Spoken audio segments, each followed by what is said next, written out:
In the year 2000, two chemical film giants found themselves facing the same macroeconomic threat, the transition to digital photography. Both companies were looking at identical market conditions. Consumer demands shifted from physical prints towards instant, on-demand digital images. Technological innovation increased the rate of obsolescence for standard film processing, shortening equipment life cycles and requiring rapid capital allocation. On one side was Kodak, a deeply entrenched incumbent holding massive market share, but saddled with legacy operations in a turbulent environment. On the other side was Fujifilm, a highly comparable rival operating under the same external constraints and technological pressures. This dual line chart maps the total sales of both corporations from 2000 to 2012, revealing a stark financial divergence. Kodak's revenue collapses, plummeting steadily until the company declares bankruptcy. Conversely, Fujifilm's revenue stabilizes and climbs as they successfully diversify their core business. The divergence tracks directly to differences in internal organizational response and managerial decision-making. Analysts model this dynamic using the business pressures responses support model. An environmental pressure forces an organizational response, which must be facilitated by a support framework. The distance between an organization's current baseline performance and its desired goal is known as the strategy gap. Closing this gap involves shifting from ad hoc human choices towards systematic computerized decision support architectures. Before an organization can engineer software to solve a business problem, it has to define the computational limits of that problem.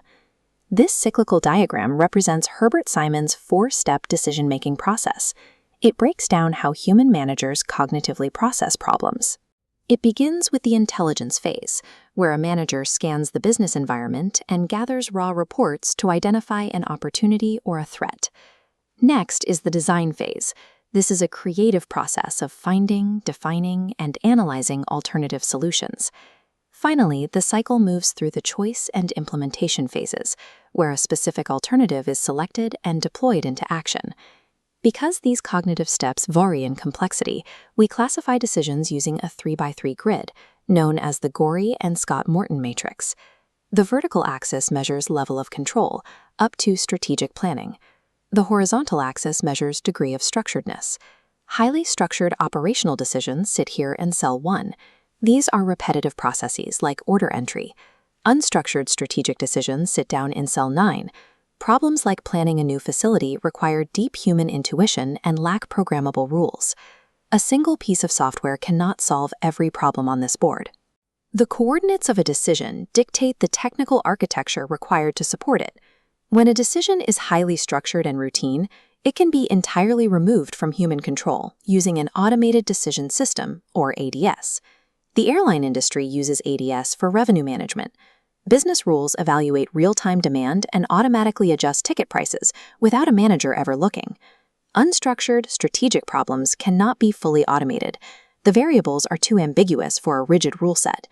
These require a classic decision support system, or DSS. A DSS couples human intellectual resources with computational power, handling the structured data so the manager can focus on the unstructured variables. Rule-based automation maximizes efficiency for known variables, while a true decision support system maximizes agility for unknown, strategic variables. Over time, localized ad hoc DSS tools evolved into a broad enterprise-wide umbrella known as business intelligence, or BI. This diagram illustrates the high-level architecture of a BI pipeline. The first step extracts raw data from external markets and internal legacy systems. This environmental data arrives at a high volume and is often deeply unstructured, making it difficult to read directly. The second step routes this extraction into a data warehouse, where information is standardized into a central repository. Step 3 applies computational tools to the warehouse data, mining the numbers for specific insights. This environment relies on analytics tools like online analytical processing and predictive modeling to run rapid, multi-dimensional queries. The final step delivers the processed insights through a user interface, like a dashboard or portal, directly to executives for strategic monitoring. This enables business performance management, allowing leadership to continuously track key performance indicators against corporate goals. While older DSS tools were oriented toward mid-level analysts solving specific problems, The modern BI stack is built for executive, strategy-level oversight. The BI stack operates as an engineered pipeline, translating raw environmental noise into structured, actionable performance metrics. A completed business intelligence architecture does not make decisions on its own. Possessing the software does not guarantee survival, which brings us to Alter's work system view. This network graph illustrates the concept. The technical BI stack is merely one part of a larger system. It must integrate with human participants and business logic. Superior algorithms are useless without participant training and a functional process rationale. This resolves the divergence between Kodak and Fuji Film.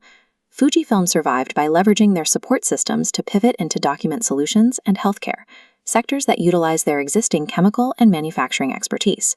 Kodak had access to identical data models, but they failed because they did not restructure their underlying business processes to adapt to the metrics.